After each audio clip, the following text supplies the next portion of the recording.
Muito bem, estamos de volta. Esse é o Bora Maringá desta segundona e a gente está otimista nesta semana.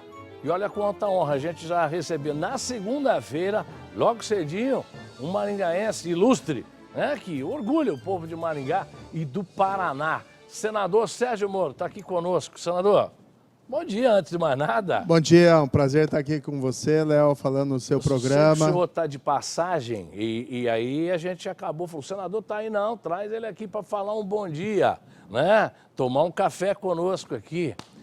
Sempre um prazer, né? Aqui Maringá é minha terra, todo mundo sabe disso, aqui sou pé vermelho, então sempre que eu venho, sempre que eu posso eu estou por aqui, mas também é uma felicidade estar de novo no seu programa, podendo falar aí com todos os seus telespectadores. Senador, eu sei que volta e meia o pessoal brinca contigo. Se jogar um time da capital e jogar o time de Maringá, o senador vai torcer para quem? E aí, como é que você administra isso? Eu vou te dizer que teve essa recente final, né, do Campeonato Paranaense. Aliás, parabéns para o Maringá. Encontrei há pouco até o presidente do clube. Ah, que legal. Né? E foi Maringá e Operário. E eu encontrei um cidadão no aeroporto e ele veio me cobrar para torcer para o Operário, né? Você falou, não. Eu falei, poxa, olha essa ajusta que você me coloca, porque eu nasci em Maringá, mas meus pais são pontagrossenses. Ah. Então eu falei, mas vou torcer para ter um... Falei para ele, não, vou torcer para ter um bom jogo. Mas a gente ficou com muito orgulho do desempenho que o Maringá teve. Infelizmente acabou não ganhando ali a final. Foi pênalti, mas foi, né? brilhante, goleiro, né? Fazia tal. muito tempo que não tinham um time aqui de Maringá na final do Campeonato Paranaense. Está galgando aí também todas as... Jogando bem na série, está avançando. Então, e divulgando o nome da cidade de forma positiva. Mais gostoso é isso aí. Senador, aproveitando a sua presença aqui, a sua passagem pelo Bora, porque não tinha nada combinado, aí eu falei, traz o senador para falar conosco. O senador aparece muito bem nas pesquisas para o governo do Estado. Já dá para falar em alguma coisa ou está muito cedo? Então, eu tenho focado, Léo, no meu trabalho lá no Senado. E eu acho que esses resultados de pesquisas que têm aparecido me colocam bem à frente dos demais competidores, inclusive com chance de vitória em primeiro turno, né, para governo do Estado do Paraná. É um reconhecimento desse foco no Senado e também do que a gente fez antes como ministro da Justiça e como juiz. Então, até em respeito à população paranaense, eu quero falar mais sobre esse assunto mais adiante. Né? Vou decidir se vou concorrer ao governo ou não. É provável que eu siga esse caminho. Eu fico muito preocupado com o cenário do Brasil. E a gente tem um país hoje que, infelizmente, por conta de Brasília, né, do atual governo federal, é um país sem rumo. Só sabem lá querer aumentar impostos. Eu sou contra qualquer aumento de impostos. Mas eu me preocupo muito se esse governo continuar. E aí a gente precisa de gente para proteger o nosso estado do Paraná. Por isso que, provavelmente, mas é algo que a gente vai decidir mais à frente, posso me apresentar assim como candidato.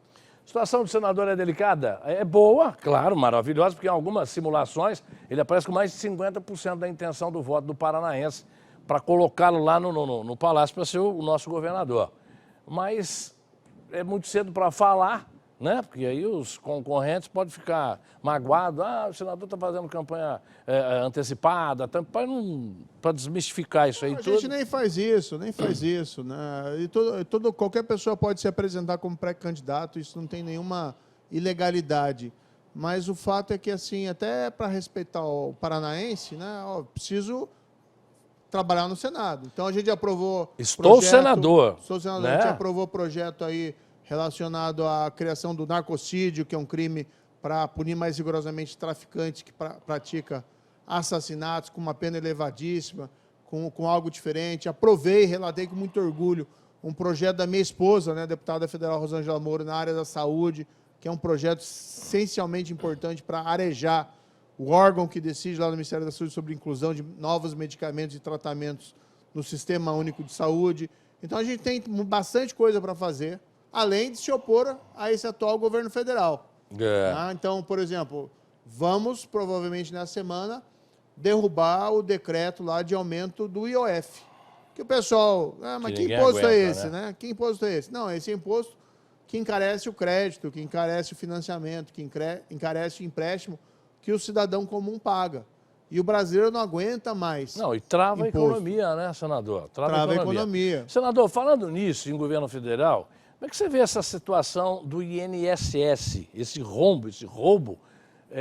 Vamos falar para o aposentado e pensionista que está em casa, que está preocupado com isso. De onde vai surgir o dinheiro para pagar essa conta? Bem, primeiro eu sou da opinião que quem roubou os aposentados e pensionistas do INSS devia estar preso. Me preocupo pelo fato de... Pouco se fala em punição, né, senador, para esse Ninguém pessoal? está preso. Ninguém está preso, né? Na época da Lava Jato, eu tenho certeza, Léo, eles não teriam coragem de fazer isso. Porque na época da Lava Jato, a gente estava vendo a lei e a justiça funcionarem. E aqueles que roubavam lá, roubaram a Petrobras, escancaradamente foram presos. Depois teve essa reviravolta política, infeliz, várias condenações anuladas, mas ninguém inocente. E, a meu ver, é fruto do momento político do nosso país. Agora, na época da Lava Jato, essas pessoas não ousariam cometer esses crimes, porque saberiam que seriam pegas e seriam presas. Senador, hoje estão respondendo o processo, mas estão soltas. Isso é um absurdo. Baseado em que se anula uma decisão?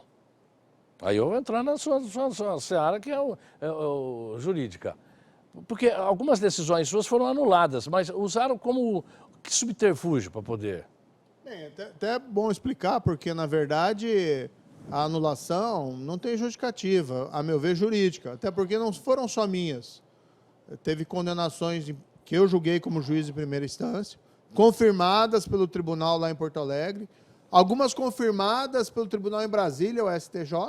Anos depois, né, se cria lá uma teoria que tinha que ser julgado em outro lugar, e não lá em Curitiba, ou inventam lá uma história de suspeição, que na verdade não teve nada disso, porque se reformasse uma decisão minha, Léo, dizendo assim, ó, ele é inocente, fulano X é inocente, eu seria o primeiro a ajoelhar e pedir desculpa por mandar um inocente para a cadeia. Não foi isso que aconteceu. O que aconteceu foi o velho sistema da impunidade, né, do rouba, mas não acontece nada, que voltou a vigorar no Brasil. Reconhecer a condenação, a sua decisão, mas deram um jeitinho. Resumindo, é isso aí. É por aí. Isso, a gente precisa recuperar aquele país da lei, da justiça, no qual, por exemplo, esses ladrões das aposentadorias, das pensões do INSS, estariam hoje presos. E eu posso falar isso com autoridade, porque acho que, Léo, não teve ninguém no país que colocou mais criminoso de colarinho branco na cadeia, que ladrão do erário na cadeia. E não só eles, né? A gente também teve muito processo aí contra gente pesada, traficante, coisa parecida. Mas a gente precisa retomar essa agenda de país, né? Porque, por exemplo, senão eles roubam de novo, que é o que está acontecendo no INSS. Como é que vai devolver o dinheiro agora? Provavelmente vai ter que pagar o contribuinte, através dos impostos. E quem deveria pagar, na verdade, foram aqueles que roubaram, né? E o governo está fazendo, o governo federal, a meu ver, está fazendo uma investigação seletiva desses casos, tanto que poupou, né, dos bloqueios de bens, algumas associações de sindicatos maiores vinculados a partidos políticos do governo, inclusive aquela que tem por vice-presidente o irmão do Lula. Tem parte desse dinheiro. E também já nem está no país mais. Fica mais difícil ainda para repatriar esse dinheiro.